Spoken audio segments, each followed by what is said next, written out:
Halo teman-teman, lanjut lagi di sesi berikutnya, yaitu kita mau install Android Studio. Nah, di sesi ini kita mau coba mulai dari install Android Studio-nya, terus kita bikin project, sampai kita lihat-lihat struktur di dalamnya itu seperti apa, teman-teman. Oke, untuk langkah awal, tinggal buka web browser teman-teman, udahnya klik aja download Android Studio. Nah, kayak gini. Oke, begitu udah muncul, tinggal klik aja mau yang paling atas atau yang ini sama aja. Yang penting websitenya adalah developerandroid.com. Tinggal diklik aja. Begitu udah diklik, nah udah muncul tampilannya kayak gini.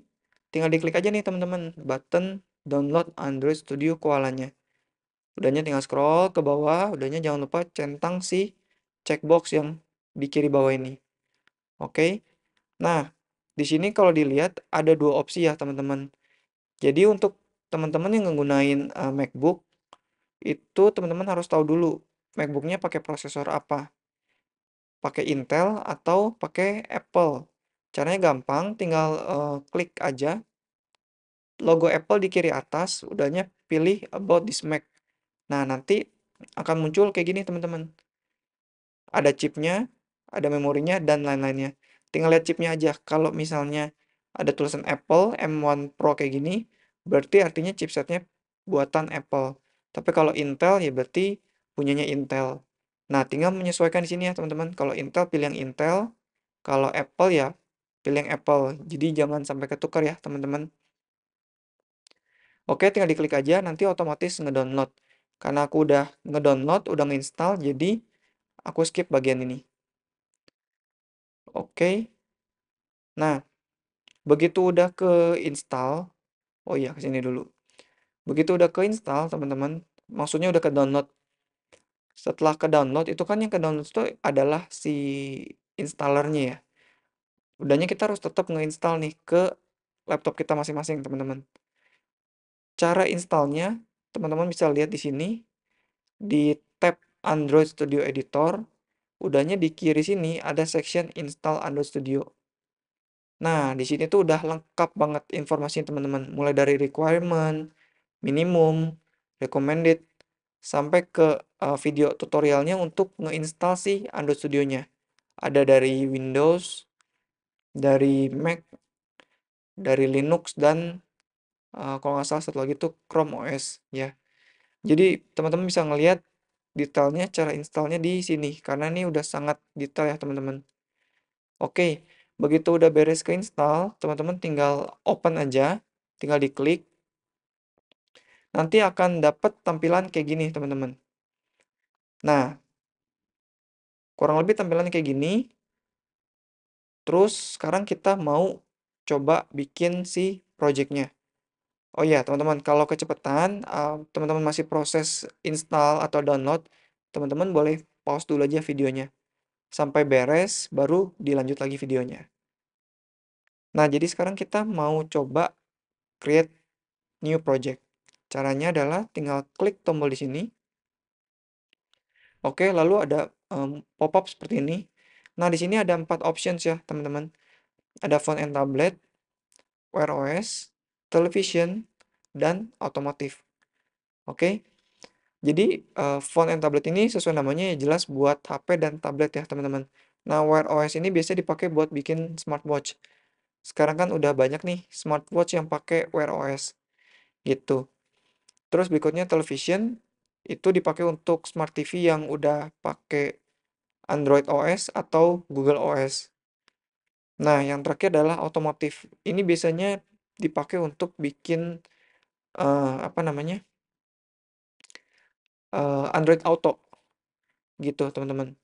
Jadi di head unit beberapa mobil yang udah support Android Auto tuh kita bisa ngerunning Android OS di head unitnya, teman-teman. Gitu. Karena kita sekarang mau bikin aplikasi buat HP, jadi kita pilih yang phone and tablet. Oke, begitu kita pilih phone and tablet, di sini ada beberapa template nih, teman-teman. Jadi, teman-teman kalau misalnya udah tahu mau bikin tampilan apa, teman-teman bisa pilih referensi dari sini. Gitu. Kalau aku pribadi biasanya pilihnya yang empty views aja. Karena kita mau bikin dari scratch gitu. Kenapa nggak empty activity? Nah, Anda Studio terbaru, kalau kita pilih empty activity, biasanya si Anda Studio itu bakal bikin project dengan metode Jetpack Compose untuk UI-nya gitu. Sedangkan kita mau belajar dulu dengan XML, makanya kita pilih yang empty views activity dulu gitu. Udahnya klik next. Nah, di sini ada beberapa field yang harus diisi sama teman-teman. Yang pertama itu adalah name. Ini tuh nama aplikasi yang bakal muncul di HP teman-teman, di drawer menu gitu. Jadi kalau misal contoh aplikasinya adalah Instagram, ya tinggal kasih nama Instagram, teman-teman. Gitu. Nah, di sini aku akan coba kasih namanya adalah uh, Face Campus aja. Karena ini buat sampel aja ya, teman-teman. Nah, terus berikutnya package name ini nggak perlu diotak-atik. Udah ngikutin dari name-nya. Berikutnya kita perlu nentuin save location-nya nih, teman-teman. Gitu. Nah, biasanya aku pilih save location yang mudah diakses ya. Contohnya kayak di folder desktop atau download. Pokoknya yang gampang-gampang deh, teman-teman. Yang gampang diakses gitu. Di sini aku kebetulan pilihnya di desktop. Oke. Nah, pilih di desktop. Begitu pilih di desktop, jangan lupa bikin foldernya dulu aja, teman-teman. Foldernya nyesuaiin nama si app-nya. Nah, nama app-nya tuh Face Campus. Tinggal pilih. Maksudnya tinggal klik create. Nah, di sini udah jadi foldernya. Tinggal di open aja. Gitu. Jadi nanti biar si projectnya keinstall di dalam folder Face Campus yang ada di desktop. Kurang lebih kayak gitu, teman-teman. Language-nya kita pilih Kotlin karena kita memang mau menggunakan bahasa pemrograman Kotlin. Oke, berikutnya ini minimum SDK. Nah, ini cukup penting teman-teman untuk mengerti konsep si minimum SDK ini. Jadi simpelnya minimum SDK ini adalah OS minimal OS Android yang bisa mengakses atau ngedownload aplikasi kita. Jadi contohnya gini. Di sini minimum SDK-nya adalah Android 7.0 atau Android Nougat.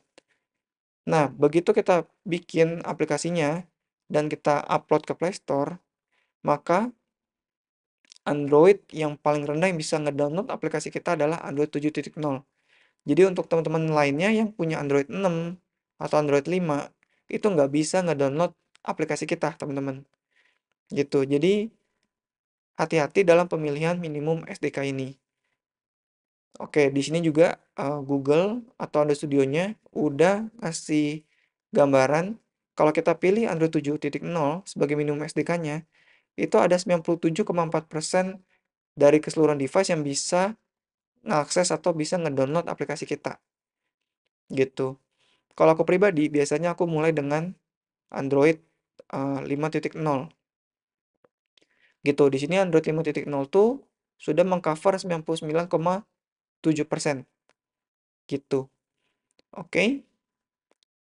Nah, pertanyaannya kadang suka muncul kayak gini, kenapa nggak pakai yang atas aja nih? Maksudnya yang Android jadul gitu. Contohnya Android 4 nih.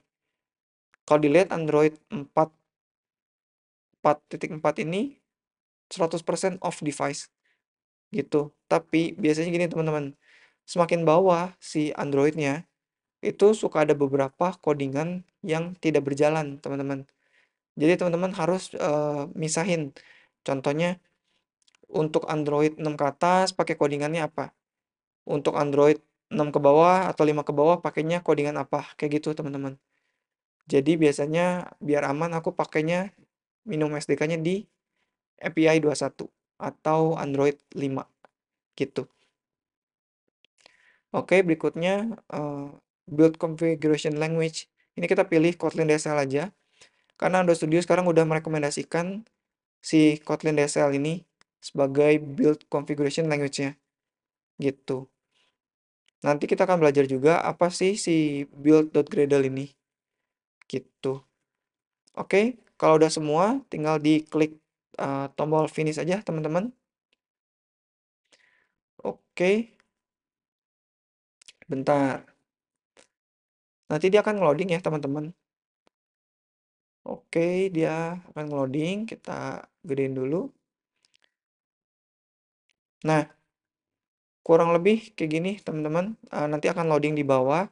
Begitu projectnya sudah terbuat, maka pertama kali akan muncul seperti ini ya, teman-teman. Gitu. Kalau udah muncul tampilan seperti ini, artinya project sudah berhasil dibuat. Indikator di bawahnya juga udah nggak ada di sini. Itu berarti artinya sudah benar-benar 100% tuntas projectnya dibuat. Oke, teman-teman, sampai sini dulu terkait cara install Android Studio. Nanti habis ini kita akan belajar mengenai struktur-struktur yang ada di dalamnya. Oke, teman-teman.